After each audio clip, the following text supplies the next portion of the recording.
श्री स्वामी समर्थ। तर तुम्हाला मी कालच्या व्हिडिओमध्ये रव्यापासून बनणाऱ्या आंबोळ्या दाखवल्या आणि त्याच रव्यापासून तुम्हाला आज आपे कसे बनतात ते दाखवणार आहे। चला तर मग आपण आपे बनवूया।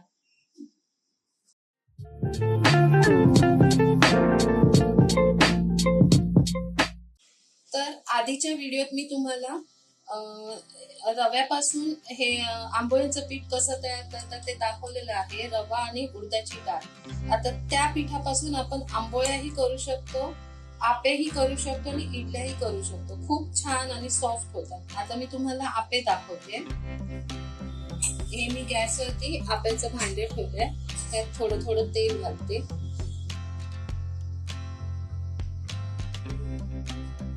हे मी आता तुम्हाला प्लेन आपे दाखवते। ह्याच्यात तुम्ही गूळ घालून गोड आपे सुद्धा करू शकता किंवा सर्व प्रकारच्या भाज्या, कांदा, मिरची असं घालून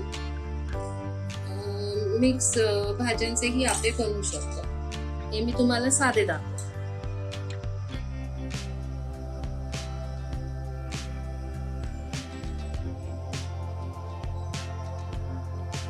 हे असं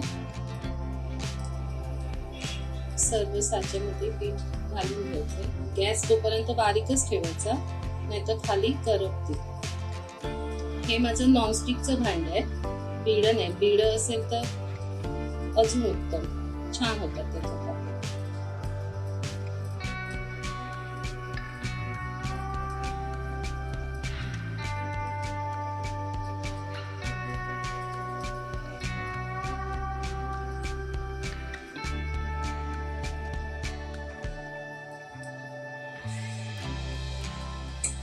आता मी ह्याच्यावरती झाकण ठेवते,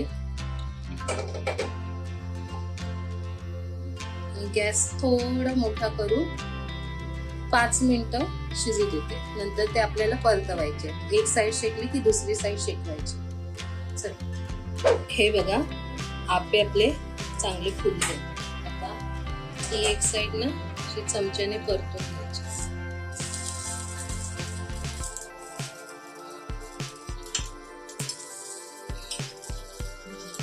असे गोल्डन ब्राउन झाले पाहिजे। खायला खूप सॉफ्ट लागतात। तांदळाचे कसे थंड झाले की जरा कडक होतात ना, हे कडक नाही होत, थंड झाले तरी नरमच्या नरमच राहतात।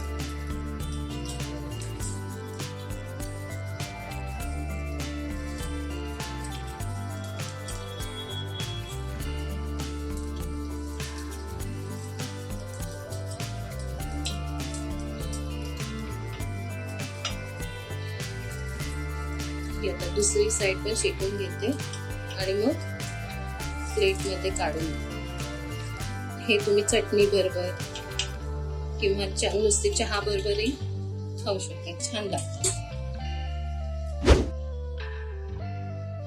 तर अशा प्रकारे हे आपले रव्याचे आपे तयार आहेत आणि त्याच्याबरोबर ही चटणी केलेली आहे। तुम्ही बघू शकता, हे बघा किती सॉफ्ट आहे।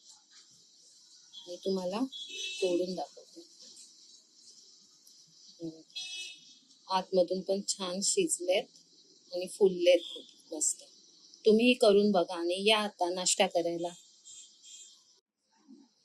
तर तुम्हाला हे रव्याचे आपे कसे वाटले हे तुम्ही मला कमेंट बॉक्स मध्ये सांगा आणि माझ्या चॅनलला लाईक, शेअर आणि सबस्क्राईब करा।